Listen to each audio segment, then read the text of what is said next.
Hi friends, ఈరోజు మీకు దోశలో కొన్ని సింపుల్ టెక్నిక్స్ కూడా చెప్తాం చూడండి.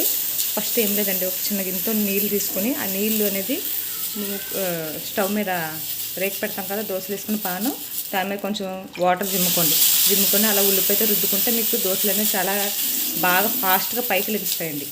అలాగే మీకు ఇన్ కేసు దానివల్ల రాలేదనుకోండి, ఇక్కడ చూడండి ఆయిల్ ఉంది కదా, ఆయిల్లో కొంచెం లైట్గా స్పూన్తో స్ప్రెడ్ చేసుకుని దానిపైన దోశ దోశల పైన దోశ వేసుకుని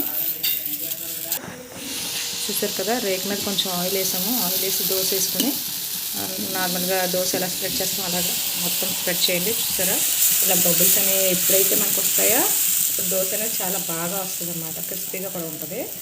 చూడండి, చూసారా. అలాగే దీనిలో మేము ఎగ్ కూడా వేస్తున్నాం. పిల్లలకి ఎగ్ దోశ అంటున్నారని చెప్పి ఎగ్ దోశ వేయడానికి కూడా మీరు పాత బౌల్స్ ఉంటాయి కదా, ఆ బౌల్స్లో మీరు వాడే స్టీల్ స్పూన్స్ కాకుండా ప్లాస్టిక్ స్పూన్ పెట్టి మనం బీట్ చేసుకుంటే మనకి స్పూన్స్ అనేది స్మెల్ రావు. మీరు కూడా అలాగే యూజ్ చేస్తారా? మీరు అలా యూజ్ చేసినట్టయితే మాకు కూడా కామెంట్ చేయండి.